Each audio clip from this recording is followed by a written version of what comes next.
ഏവർക്കും നമസ്കാരം. പുതിയ ഒരു വീഡിയോയിലേക്ക് ഏവർക്കും സ്വാഗതം. അപ്പോൾ ഇന്നത്തെ നമ്മുടെ വീഡിയോയിൽ നമ്മൾ പറയാൻ പോകുന്നത് നമുക്ക് യൂട്യൂബിൽ നിന്ന് കിട്ടിയിട്ടുള്ള ഒരു വലിയൊരു ഗിഫ്റ്റിനെ കുറിച്ചാണ്. പ്ലേ ബട്ടൺ ഒന്നും അല്ല കേട്ടോ, പ്ലേ ബട്ടൺ ഓൾറെഡി നമുക്ക് കിട്ടിയിരുന്നു. നമ്മളൊരു വീഡിയോയിൽ നമ്മൾ പ്ലേ ബട്ടണൊക്കെ കാണിച്ചിരുന്നു. ശബ്ദം കുറച്ചിങ്ങനെ പോയിരിക്കുകയാണ് കേട്ടോ. അപ്പോൾ ഇന്ന് വലിയൊരു സന്തോഷം, അല്ലെങ്കിൽ നമുക്ക് കിട്ടിയ വലിയ യൂട്യൂബിൽ നിന്ന് കിട്ടിയ ഗിഫ്റ്റിനെ കുറിച്ച്, സമ്മാനത്തെക്കുറിച്ച് പറയാനും ഒപ്പം നമ്മുടെ ചാനലിലെ കുറച്ച് കാര്യങ്ങൾ നിങ്ങളുമായിട്ട് പങ്കുവെക്കാനും വേണം കേട്ടോ. ഗിഫ്റ്റിനെ കുറിച്ച് ഞാൻ പറയാം. അതിന് മുൻപ് ഒരു കാര്യം പറയട്ടെ. ഒത്തിരി ആളുകൾ നമുക്ക് മെസ്സേജ് അയക്കാറുണ്ട്, നിങ്ങളുടെ ചാനലിൽ നിങ്ങൾ ഇങ്ങനെ കുറേ കാര്യങ്ങൾ സംസാരിക്കുന്നുണ്ട്, പറയുന്നുണ്ട് എന്നൊക്കെ പറയാറുണ്ട്. അപ്പോൾ അതായത് പിന്നെ ചിലർ പറയാറുണ്ട്, നിങ്ങളുടെ വീട്ടുകാര്യങ്ങളോ നിങ്ങളുടെ ഫാമിലി കാര്യങ്ങളോ നിങ്ങളുടെ വിശേഷങ്ങളോ നിങ്ങളുടെ കാര്യങ്ങളോ ഒന്നും അറിയാൻ ഞങ്ങൾക്ക് താല്പര്യമില്ല, കണ്ടന്റ് കേൾക്കാനാണ് ഞങ്ങൾക്ക് താല്പര്യം. ദാറ്റ് മീൻസ് നമ്മളൊരു റെസിപ്പിയാണ് കാണിക്കുന്നത്, ആ റെസിപ്പി എന്താണ് 1 by 1 ആയിട്ട് പറയുക, തീർക്കുക. അതല്ലാതെ മറ്റു കാര്യങ്ങളോ വിശേഷങ്ങളോ ഒന്നും ഞങ്ങൾക്ക് കേൾക്കാനായിട്ട് താല്പര്യമില്ല, അറിയാൻ ആഗ്രഹമില്ല എന്നുള്ള മെസ്സേജുകൾ നമുക്ക് യൂട്യൂബിൽ വരാറുണ്ട്. ഒപ്പം നമ്മൾ കുറച്ചിങ്ങനെ കാര്യങ്ങൾ കുറച്ച് നീട്ടി വലിച്ചു പറയണമെന്നുള്ള ചില പരാതികളും കേൾക്കുന്നുണ്ട്. പിന്നെ മറ്റൊരു പരാതി എന്താ വെച്ചാൽ, അമ്മ വീഡിയോ ചെയ്യുന്ന സമയത്ത് ഞാൻ കൂടി സംസാരിക്കുന്നു, അല്ലെങ്കിൽ എന്തിനാണ് അമ്മ തന്നെ പറയൂല, ഞാനും കൂടി എന്തിനാണ് പറയണത്, രണ്ടുപേരും പറയണത് എന്തിനാണ്, ഒരാൾ പറഞ്ഞാൽ പോരെ, ഇങ്ങനെയുള്ള കുറേ കാര്യങ്ങളുണ്ട്. അപ്പം അതിൻ്റെ സത്യസന്ധമായ കാര്യം എന്താണെന്ന് നിങ്ങളോടൊന്ന് പറയണമെന്ന് എനിക്ക് തോന്നി. അതുകൊണ്ടാണ് ഇന്നത്തെ ഈ ഒരു വീഡിയോ ചെയ്യുന്നത്. ഒന്നാമത്തെ കാര്യം ഞാൻ പറയാം. ഇപ്പം അമ്മ വീഡിയോ ചെയ്യുന്ന സമയത്ത് എന്തുകൊണ്ട് ഞാനും കൂടി പറയുന്നു. ചിലർ പറയാറുണ്ട് അവതാരകൻ കുറച്ച് ഓവറായിട്ട് ഇടപെടുന്നു, അല്ലെ അമ്മയെ പറയാൻ അനുവദിക്കുന്നില്ല എന്നൊക്കെ, അങ്ങനെയുള്ള ചില കമന്റ്സ് കാണാറുണ്ട്. അപ്പൊ ഇവിടുത്തെ ഒരു പ്രശ്നം എന്താണെന്ന് വെച്ചിട്ടുണ്ടെങ്കിൽ, അമ്മയെ സംബന്ധിച്ച് അമ്മ ഒരു നാട്ടിൻപുറത്തുള്ള അല്ലെങ്കിൽ ഒരു നോർമൽ ആയിട്ടുള്ള ഒരു വ്യക്തിയാണ്, ഒരു സാധാരണക്കാരിയായിട്ടുള്ള ഒരു വ്യക്തിയാണ് അമ്മ.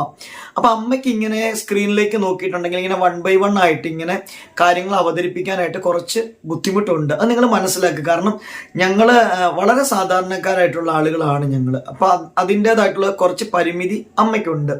അപ്പൊ അമ്മയ്ക്ക് ഇങ്ങനെ 1 by 1 ആയിട്ട് ഇങ്ങനെ സ്ക്രീനിലേക്ക് ഇരുന്ന് അമ്മ പറയുന്ന കാര്യങ്ങൾ എന്നോടാണ് സംസാരിക്കുന്നത്. അത് നമ്മൾ സ്ക്രീനിൽ റെക്കോർഡ് ചെയ്ത, അങ്ങനെയാണ് നമ്മൾ ഈ വീഡിയോസ് ഷൂട്ട് ചെയ്യുന്നത്. ഒരു ദിവസം ഞാൻ വീഡിയോ ഷൂട്ട് ചെയ്യുന്നതിൻ്റെ ഒന്ന് കാണിച്ചു തരാം നിങ്ങളെ, നമ്മൾ എങ്ങനെയാണ് വീഡിയോ ഷൂട്ട് ചെയ്യുന്നത്.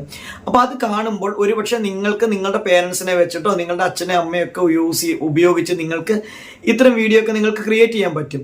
കാരണം ചില ആളുകൾക്ക് ഇങ്ങനെ സ്ക്രീനിലേക്ക് നോക്കിയിരുന്നിട്ട് ഒരു കാര്യങ്ങൾ അവതരിപ്പിക്കാനായിട്ട് ചിലപ്പോൾ ജാള്യതയാകാം, ബുദ്ധിമുട്ടാകാം, അങ്ങനെ പല പ്രോബ്ലംസ് ഉണ്ടാകും. പക്ഷേങ്കിൽ ഒരു മകനോട് അല്ലെങ്കിൽ വീട്ടിലുള്ള ആളോട് സംസാരിക്കാനായിട്ട് അവർക്ക് ബുദ്ധിമുട്ടില്ല. അപ്പൊ അത്തരത്തില് ആദ്യമൊക്കെ അമ്മ വീഡിയോ എടുക്കുന്ന സമയത്ത് നമ്മളിങ്ങനെ ഓരോന്നിങ്ങനെ പറഞ്ഞു കൊടുക്കുക, അമ്മ ഇപ്പൊ ഇതാണ് പറയേണ്ടത്, ഇങ്ങനെ കാര്യങ്ങളാണ് പറയേണ്ടതെന്നൊക്കെ നമ്മളിങ്ങനെ പറഞ്ഞു കൊടുത്താണ് വീഡിയോ എടുത്തോണ്ടിരുന്നത്. ഇപ്പൊ പക്ഷെ അത്രയും പ്രോബ്ലം ഒന്നുമില്ല, അമ്മയ്ക്ക് നോർമലി ഇങ്ങനെ കുറെ ഇങ്ങനെ ചെയ്യാനായിട്ട് പറ്റും. എങ്കിലും അമ്മ ഇങ്ങനെ അവതരിപ്പിക്കുന്ന സമയത്ത് എന്നോടാണ് അമ്മ സംസാരിക്കുന്നത്, ഞാൻ ഫ്രണ്ടിൽ ഇരിക്കുമല്ലോ. അപ്പൊ എന്നോട് പറഞ്ഞ് സംസാരിക്കുമ്പോൾ അമ്മയ്ക്ക് കുറച്ചും കൂടെ കോൺഫിഡൻസ് ആണ് പറയാനായിട്ട്.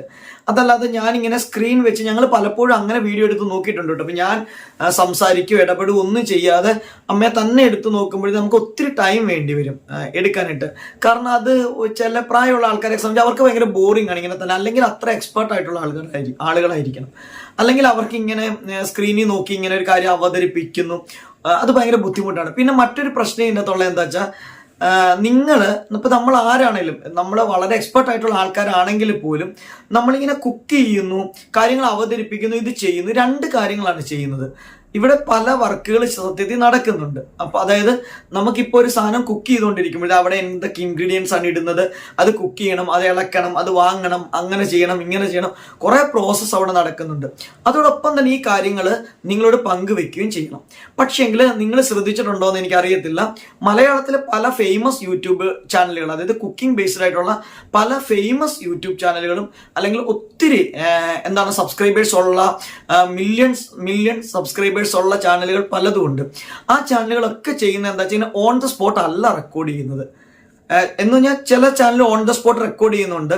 ഇപ്പം ഫോർ എക്സാമ്പിൾ ഷാൻജിയോയുടെ ചാനൽ, പല ആൾക്കാരും പറയുന്നുണ്ട് ഷാൻജിയോയുടെ ചാനൽ നോക്കും, അദ്ദേഹം കാര്യങ്ങൾ ചുരുക്കി പറയുന്നു. ശരിയാണ്, അദ്ദേഹത്തിന്റെ ചാനലിൽ അദ്ദേഹത്തിന്റെ പേഴ്സണൽ കാര്യങ്ങളോ അദ്ദേഹത്തിന്റെ ഫാമിലി മാറ്റേഴ്സോ അദ്ദേഹത്തിന്റെ കുടുംബ കാര്യങ്ങളോ അല്ലെങ്കിൽ അങ്ങനെയുള്ള ഒരു കാര്യങ്ങളും ഇല്ല.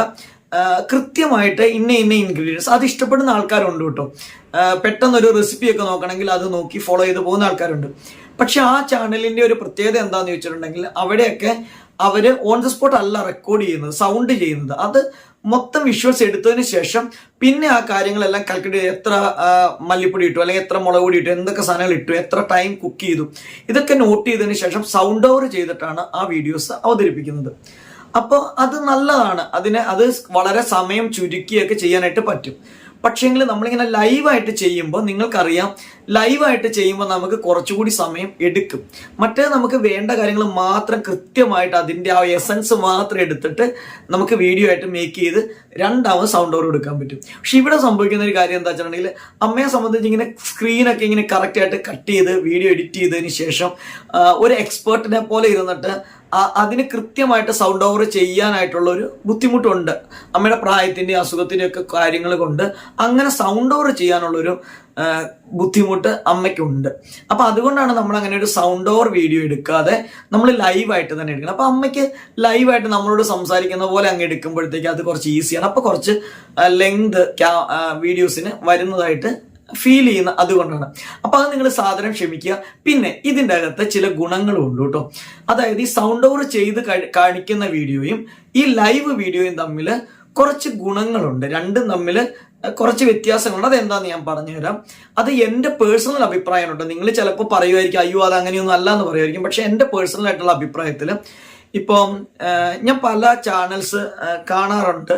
അതിൻ്റെ അകത്ത് ഈ കൃത്യമായിട്ട് വളരെ ഷോർട്ടാക്കിയ ഒരു വീഡിയോ ചെയ്യുമ്പോൾ അതിന് കൃത്യമായിട്ടുള്ള ആ കറക്റ്റ് കാര്യങ്ങൾ മാത്രം അവതരിപ്പിച്ച് പോവുകയാണ്.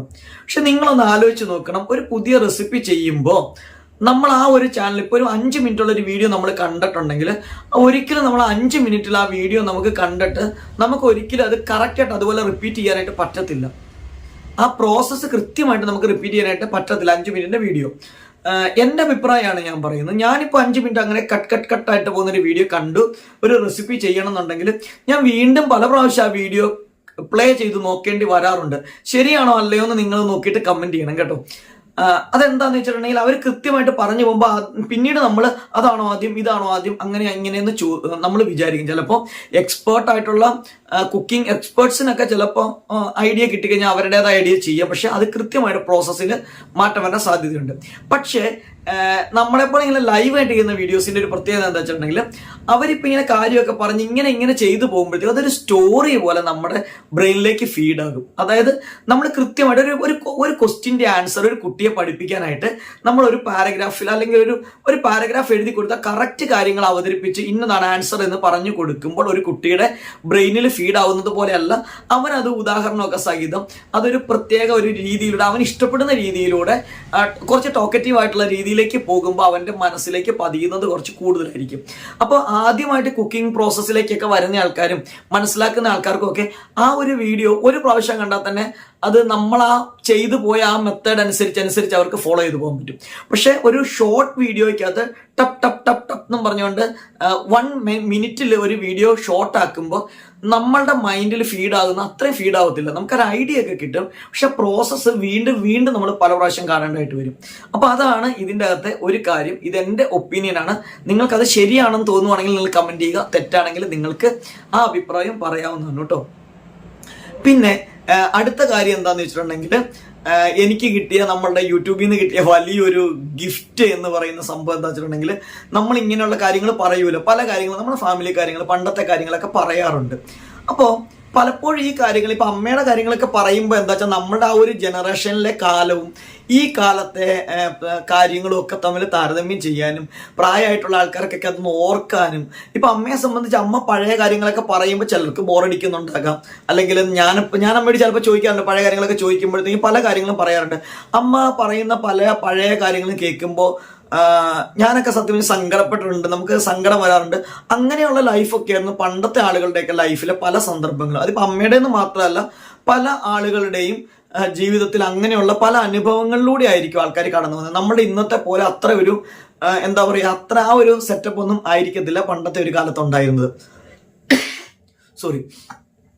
പിന്നെ മറ്റൊന്ന്, അപ്പൊ ഇങ്ങനെയുള്ള കാര്യങ്ങൾ നമ്മൾ കേൾക്കുമ്പോൾ നമുക്ക് ആ ഒരു പഴയ ഓർമ്മകളൊക്കെ കിട്ടുക എന്നുള്ളത് ഒരു കാര്യമാണ് കേട്ടോ. അപ്പൊ ഞാൻ കഴിഞ്ഞ ദിവസം സമ്മാനത്തെ നമ്മുടെ ഗിഫ്റ്റിനെ കുറിച്ചാണ് കേട്ടോ പറയുന്നത്. അപ്പൊ ഞാൻ എൻ്റെ അനുഭവത്തെ കുറിച്ച് എൻ്റെ കുഞ്ഞുനാളിൽ, അതായത് ഞാൻ സ്കൂളിലൊക്കെ പഠിക്കുന്ന കാലത്ത് ഞങ്ങളുടെ വീടിന് താഴേക്ക് ഒത്തിരി കശുമാവ് ഉണ്ടായിരുന്നു. ഞങ്ങളുടെ പറമ്പിലൊക്കെ കശുമാവ് ഉണ്ടായിരുന്നു. അപ്പൊ ഒത്തിരി കശുമാങ്ങ പഴങ്ങൾ, നല്ല റെഡിഷ്, നല്ല ആപ്പിളിന്റെ കളറുള്ള കശുമാങ്ങ, നല്ല മഞ്ഞ കളറുള്ള കശുമാമ്പഴമൊക്കെ ഉണ്ടാകുമ്പോൾ നമ്മൾ അതിങ്ങനെ കട്ട് ചെയ്ത് ഉപ്പൊക്കെ ചേർത്ത് അല്ലാതെയും ഒക്കെ ഇങ്ങനെ പല രീതിയിലൊക്കെ കഴിക്കുമായിരുന്നു കേട്ടോ. പക്ഷെ വർഷങ്ങളായിട്ട് ഞാൻ ഈ കശുമാങ്ങപ്പഴം കഴിച്ചിട്ടില്ല. അപ്പൊ എനിക്ക് ഭയങ്കര ആഗ്രഹം പലപ്പോഴും ഉണ്ട് കശുമാങ്ങപ്പഴം കഴിക്കണം. പക്ഷെ നമ്മുടെ ഗ്രാമങ്ങളിലൊന്നും ഇപ്പൊ ആ സാധനം ഇല്ല. അപ്പൊ ഞാൻ ഈ ഒരു കാര്യം പറഞ്ഞപ്പോഴേക്കും ഒരു കൊച്ചെനിക്ക് ഇന്ന് ഫർഹാന, ഇർഫാന എന്ന് പറയുന്ന 2 പിള്ളേരാണ് കേട്ടോ. അപ്പൊ അവര് സിസ്റ്റേഴ്സ് ആണ് കേട്ടോ. അപ്പൊ അവര് രാവിലെ എനിക്ക് അവരുടെ വീട്ടിൽ 4 കശുമാങ്ങപ്പഴം എനിക്ക് കൊണ്ടുതന്നു. അപ്പൊ എനിക്ക് ഭയങ്കരമായിട്ടുള്ള സന്തോഷമുണ്ട്. കാരണം എന്താ വെച്ചിട്ടുണ്ടെങ്കിൽ നമ്മളെ പറയുന്ന കാര്യങ്ങളും നമ്മുടെ ആ ഒരു ലൈഫും ഒക്കെ ഇഷ്ടപ്പെടുന്ന ആൾക്കാരും ഒത്തിരി ആൾക്കാർ ഉണ്ട് എന്നറിയുമ്പോൾ നമുക്ക് ഭയങ്കര സന്തോഷം. അതിനേക്കാളും ഉപരിയായിട്ട് ഞാനൊരു 15 വർഷം, സത്യം പറയാം, ഒരു 15 വർഷം കൂടിയിട്ടാണ് ഒരു കശുമാങ്ങപ്പഴം കഴിക്കുന്നത്. അപ്പൊ അതിൻ്റെതായിട്ടുള്ള വലിയൊരു സന്തോഷം എനിക്കുണ്ടായിരുന്നു.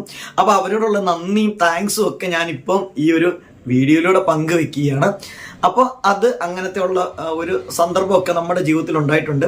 അപ്പോൾ ഇതൊക്കെയാണ് നമ്മുടെ ലൈഫിലെ, നമ്മുടെ വീഡിയോയിലൂടെ നമ്മൾ പങ്കുവെക്കുന്നത്, സംസാരിക്കുന്നതിൻ്റെ ഒക്കെ കാര്യം എന്താണെന്ന് വെച്ചിട്ടുണ്ടെങ്കിൽ, നമുക്കൊക്കെ ഇന്നത്തെ ഒരു കമ്മ്യൂണിറ്റി സമൂഹത്തിൽ ആളുകൾക്ക് പരസ്പരം സംസാരിക്കാൻ പറ്റുന്നില്ല എന്നുള്ളതാണ് ഏറ്റവും വലിയ പ്രശ്നം. ചിലപ്പോൾ നമ്മുടെ അടുത്ത സുഹൃത്തുക്കളോടോ അല്ലെങ്കിൽ ബന്ധുക്കളോടോ നമ്മുടെ ഫ്രണ്ട്സിനോടോ ഒക്കെ നമ്മൾ സംസാരിച്ചാൽ പല പ്രശ്നങ്ങളും നമുക്ക് തീരും. നമ്മൾ പലപ്പോഴും മറ്റുള്ളവരോട് സംസാരിക്കുമ്പോൾ നമുക്ക് കിട്ടുന്ന ഒരു മനസ്സിന്റെ ഒരു സുഖം എന്ന് പറയുന്നത്, ഒരു ആശ്വാസം എന്ന വലിയ കാര്യമാണ്. പലപ്പോഴും പങ്കുവെക്കുക എന്ന് പറയുന്ന വലിയ കാര്യമാണ്. എനിക്ക് തോന്നുന്നു പണ്ടത്തെ ലൈഫിൽ ആളുകൾ പലപ്പോഴും ഒത്തിരി കാര്യങ്ങൾ പങ്കുവെച്ചിരുന്നു. അന്ന് ഈ പറയുന്ന രീതി ഇത്രയും സിനിമ ചാനൽസ്, മീഡിയ, അല്ലെങ്കിൽ സ്മാർട്ട് ഫോണുകൾ, അങ്ങനെയുള്ള എന്റർടൈൻമെന്റ്, ഇങ്ങനെ നമുക്ക് വീട്ടിലൊരു മുറിയിൽ കുത്തിയിരുന്നിട്ടുള്ള എന്റർടൈൻമെന്റുകൾ കുറവായിരുന്നു. അപ്പൊ നമ്മൾ എന്ത് ചെയ്യുന്നു, പുറത്തേക്ക് ഇറങ്ങുന്നു, മറ്റ് സുഹൃത്തുക്കളായിട്ടും ബന്ധുക്കളായിട്ടും നമ്മുടെ നാട്ടുകാരും ഒക്കെ ആയിട്ട് ഇടപെടാനുള്ള സാഹചര്യം കൂടുതലായിരുന്നു. പലർക്കും ഇന്നത്തെ കാലത്ത് സംസാരിക്കാനായിട്ട് അവസരങ്ങളില്ല. പിന്നെ മറ്റുള്ളവരെ കേൾക്കാനോ സംസാരിക്കാനോ അവരുടെ കാര്യങ്ങൾ അറിയാനോ ഒന്നും പലപ്പോഴും ആൾക്കാർക്ക് ചെവി കൊടുക്കാൻ അതിനുള്ള ടൈമില്ല. ഒത്തിരി ആൾക്കാർ കമന്റ് ചെയ്ത് ഞാൻ കാണാറുണ്ട്, ഞങ്ങൾക്ക് ഇതൊന്നും കേൾക്കാൻ സമയമില്ല, ഞങ്ങൾക്ക് ടൈം വിലപ്പെട്ടതാണ് എന്നൊക്കെ പറയാറുണ്ട്. നമ്മൾ ശരിയാണ്, ചിലപ്പോൾ ഒരു റെസിപ്പി കാണാനായിട്ടായിരിക്കും വരുന്നത്. പക്ഷേ ഒരു സാധാരണ ഒരു വ്യക്തിയുടെ കാര്യങ്ങൾ പറയുമ്പോൾ, അതിപ്പോൾ വീഡിയോയിലൂടെ എന്നല്ല, അല്ലാതെ പൊതുവായിട്ടാണെങ്കിലും ഒരാൾ, ഇപ്പൊ പ്രായമായിട്ടുള്ള പല ആൾക്കാരും സംസാരിക്കാൻ ഒത്തിരി ഇഷ്ടപ്പെടുന്ന ആൾക്കാരാണ്. നമ്മൾ ബസ്സിലൊക്കെ യാത്ര ചെയ്യുമ്പോഴേ നമ്മുടെ അടുത്തിരിക്കുന്ന വെച്ച് പ്രായമായിട്ടുള്ള ഒരു അപ്പച്ചനോ അമ്മച്ചൊക്കെ ഇരിക്കുകയാണെങ്കിൽ അവരെ നമ്മളത് ചിരിച്ച് കാണിച്ച് അവർ നമ്മളോട് പലതും സംസാരിക്കും. പക്ഷെ ഇന്നത്തെ ജനറേഷനിലുള്ള പലർക്കും ഉണ്ടല്ലോ, അങ്ങനെ അവർ സംസാരിക്കുമ്പോൾ അവരോട് തിരിച്ച് സംസാരിക്കാനോ അവരോട് ഒന്ന് ഇടപഴകാനോ ഒന്നും കൂടുതൽ താല്പര്യം കാണിച്ച് ഞാൻ കാണാറില്ല കേട്ടോ. പലപ്പോഴും അവർ ഭയങ്കരമായിട്ട് ഇറിറ്റേറ്റഡ് ആയിട്ട് മാറുന്നതായിട്ട് കാണാറുണ്ട് ഇന്നത്തെ ജനറേഷനിലുള്ള പല ആൾക്കാരും. പക്ഷെ അങ്ങനെ അല്ലാത്ത ആൾക്കാരും ഉണ്ട് കേട്ടോ. അപ്പൊ ഇതൊക്കെ നമ്മുടെ സമൂഹത്തിൽ ഇന്ന് വന്നിട്ടുള്ള ചില മൂല്യച്യുതികളാണെന്ന് വേണമെങ്കിൽ പറയാം. അതുകൊണ്ടാണ് പല പ്രശ്നങ്ങളും ഉണ്ടാകുന്നത്. അപ്പൊ ഇന്നത്തെ ജനറേഷനിലുള്ള കുട്ടികളെ സംബന്ധിച്ചാണെങ്കിൽ അവർക്ക് പലരുമായിട്ട് കമ്മ്യൂണിക്കേറ്റ് ചെയ്യാനോ മറ്റുള്ളവരെ മനസ്സിലാക്കാനോ അറിയാനോ ഒക്കെ കഴിയാത്തത് കൊണ്ടാണ് പലതരത്തിലുള്ള, നമുക്കറിയാം ഇന്നത്തെ മാധ്യമങ്ങളിൽ വരുന്ന പല വാർത്തകൾ കേട്ടിട്ടുണ്ടെങ്കിൽ നമുക്കറിയാം, വെട്ടിക്കൊല്ലുന്നു, ചുട്ടുകൊല്ലുന്നു, അല്ലെങ്കിൽ സുഹൃത്തുക്കളെ മർദ്ദിച്ച് കൊല്ലുന്നു, അല്ലെങ്കിൽ എങ്ങനെയൊക്കെ അവരെ ആക്രമിക്കാം, പതിയിരുന്ന് ആക്രമിക്കാം, അതിനെന്തൊക്കെ സ്റ്റഡി ചെയ്യാം, അത് ഗൂഗിൾ ഉൾപ്പെടെയുള്ള കാര്യങ്ങളിലൂടെ എങ്ങനെയൊക്കെ സ്റ്റഡി ചെയ്ത് അതിനെ ഇത് ചെയ്യാം, ഇങ്ങനെയൊക്കെ ചിന്തിക്കുന്ന ഒരു ജനറേഷനിലേക്ക് ആളുകൾ മാറിപ്പോകുന്നതും ഒരു പക്ഷെങ്കിൽ മറ്റുള്ളവരെ മനസ്സിലാക്കാനുള്ള ബുദ്ധിമുട്ടും മനസ്സിലാക്കാൻ കഴിയാത്തതും ഒക്കെ കൊണ്ടാണ്. അപ്പോൾ പരസ്പരം സംസാരിക്കുകയും ഇടപഴകുകയും മറ്റുള്ളവരുടെ കാര്യങ്ങൾ കേൾക്കുകയും നമ്മുടെ കാര്യങ്ങൾ പങ്കുവെക്കുകയും ഒക്കെ ചെയ്യുമ്പോൾ ഒരു കുറേയൊക്കെ റിലാക്സ്ഡ് ആകും. അപ്പോൾ അമ്മ വീഡിയോ എടുക്കുന്ന സമയത്ത് ഇങ്ങനെ സംസാരിക്കുന്നത് എന്താ വെച്ചിട്ടുണ്ടെങ്കിൽ, അമ്മയ്ക്ക് ഞാൻ പറഞ്ഞില്ല അങ്ങനെ അധികം അങ്ങനെ സംസാരിക്കാനോ, ഞങ്ങൾക്ക് അടുത്ത് അങ്ങനെ വലിയ അയൽപക്കങ്ങളൊന്നും ഇല്ലാത്തൊരു രീതിയിലാണ് ഞങ്ങൾ താമസിക്കുന്ന സ്ഥലം. അടുത്തൊന്നും ആളുകളൊന്നുമില്ല. അപ്പൊ അമ്മയെ സംബന്ധിച്ച് ഇങ്ങനെ ഇറങ്ങിപ്പോകാനും കയറി വരാനൊക്കെ ബുദ്ധിമുട്ട്, വീട്ടിൽ തന്നെ ഇരിക്കുന്ന വ്യക്തിയാണ്. അപ്പൊ ഈ ചാനലിലേക്ക് വന്നപ്പോഴാണ് അമ്മയുടെ പല രോഗങ്ങളും സത്യം ഞാൻ മാറിയത്. കാരണം അമ്മ ഇങ്ങനെ കമ്മ്യൂണിക്കേറ്റ് ചെയ്യുന്നു, സംസാരിക്കുന്നു, നിങ്ങളുടെ കമന്റ്സുകൾ വായിക്കുന്നു, അഭിപ്രായങ്ങൾ അറിയുന്നു. അപ്പോൾ മനസ്സിന് ഭയങ്കര സന്തോഷമാണ്. അപ്പൊ അമ്മേനെ സംബന്ധിച്ച് അമ്മ ഇങ്ങനെ പല കാര്യങ്ങളും പറയുമ്പോൾ അമ്മ തൻ്റെ വീട്ടിലുള്ള ആൾക്കാരോട് സംസാരിക്കുന്ന പോലെ വിശേഷങ്ങൾ പറയുന്നുള്ള ഓരോ കാര്യങ്ങളും പറയുന്നത്. അപ്പൊ അതുകൊണ്ടാണ് അത് നിങ്ങൾക്ക് ചിലർക്കൊക്കെ ഇഷ്ടപ്പെടുന്നില്ല എന്ന് എനിക്കറിയാം. ഇഷ്ടപ്പെടുന്നില്ലാത്തൊരു സാധനം അവർ ക്ഷമിക്കുക, അറിയിക്കുക. അവരോട് നമ്മൾ അത്രേ പറയാൻ പറ്റത്തുള്ളൂ. ബാക്കി നമ്മൾ ഇഷ്ടപ്പെടുന്ന ആളുകൾ നമ്മുടെ കൂടെ നിൽക്കുക. അതോടൊപ്പം തന്നെ നിങ്ങളുടെ അഭിപ്രായങ്ങൾ അറിയിക്കുക. ഇതൊക്കെ പറഞ്ഞുകൊണ്ട് അപ്പൊ ഇത് ഞാൻ ഇന്ന് പറഞ്ഞ കാര്യങ്ങൾ ഇത്രയേ ഉള്ളൂ. നമ്മുടെ വീഡിയോയിൽ ഷൂട്ട് ചെയ്യുന്ന രീതികളും അതോടൊപ്പം തന്നെ നമുക്ക് ഇന്ന് കിട്ടിയ വലിയ സമ്മാനത്തെക്കുറിച്ചും ഒക്കെയാണ് പറഞ്ഞത്. അപ്പൊ ഇത് നമ്മുടെ കോമൺ ആയിട്ടുള്ള വീഡിയോ ഷൂട്ടിങ്ങിനെ കുറിച്ചുള്ള ചെറിയൊരു ഇൻഫർമേഷൻ തന്നുള്ളൂ. ഇനി വരും ദിവസം അടുത്ത നെക്സ്റ്റ് ഡേ തന്നെ നമ്മുടെ യൂട്യൂബ് ചാനലിലൂടെ എന്ത് വരുമാനമാണ് നമുക്ക് കിട്ടുന്നത്? പലരും ചോദിക്കാറുണ്ട്, നിങ്ങൾക്ക് യൂട്യൂബിൽ നിന്ന് വരുമാനം കിട്ടുന്നുണ്ടോ എന്ന് ചോദിക്കാറുണ്ട്. അപ്പൊ നമ്മുടെ യൂട്യൂബിൽ നിന്ന് കിട്ടുന്ന വരുമാനം എന്താണെന്നുള്ള കൃത്യമായിട്ടുള്ള ഒരു വരുമാനത്തെക്കുറിച്ചുള്ള ഒരു വീഡിയോ തൊട്ടടുത്ത ദിവസം നമ്മൾ നിങ്ങൾക്ക് വേണ്ടി ചെയ്യുന്നതാണ്, നിങ്ങളോട് പറയുന്നതാണ്. അതോടൊപ്പം തന്നെ നമ്മുടെ ഷൂട്ടിംഗ് ഒക്കെ ഒന്ന് കാണിച്ചു തരാം കേട്ടോ. സെറ്റ് കാര്യങ്ങൾ എങ്ങനെയൊക്കെ നമ്മൾ ചെയ്യണമെന്നൊക്കെ നമുക്കൊന്ന് കാണിച്ചു തരാം. അപ്പൊ ഇന്നത്തെ വീഡിയോ നിങ്ങൾക്ക് ഇഷ്ടപ്പെട്ടുണ്ടെങ്കിൽ ലൈക്ക് ചെയ്യാൻ മറക്കരുത് കേട്ടോ, ഷെയർ ചെയ്യാൻ മറക്കരുത്. ഒപ്പം നിങ്ങൾ സബ്സ്ക്രൈബ് ചെയ്തിട്ട് സബ്സ്ക്രൈബ് ചെയ്യാനും ഓർമ്മിപ്പിച്ചുകൊണ്ട് ഇന്നത്തെ വീഡിയോ വൈൻഡപ്പ് ചെയ്യാണ്. അപ്പൊ ഇത് ഇത്ര ഒരു ഇൻഫർമേഷൻ ജസ്റ്റ് നിങ്ങളോടൊന്ന് പറയാൻ വേണ്ടിയിട്ടാണ് വന്നത്. അപ്പൊ എല്ലാവർക്കും നല്ലൊരു ദിവസം ആശംസിക്കുന്നു. ശുഭദിനം.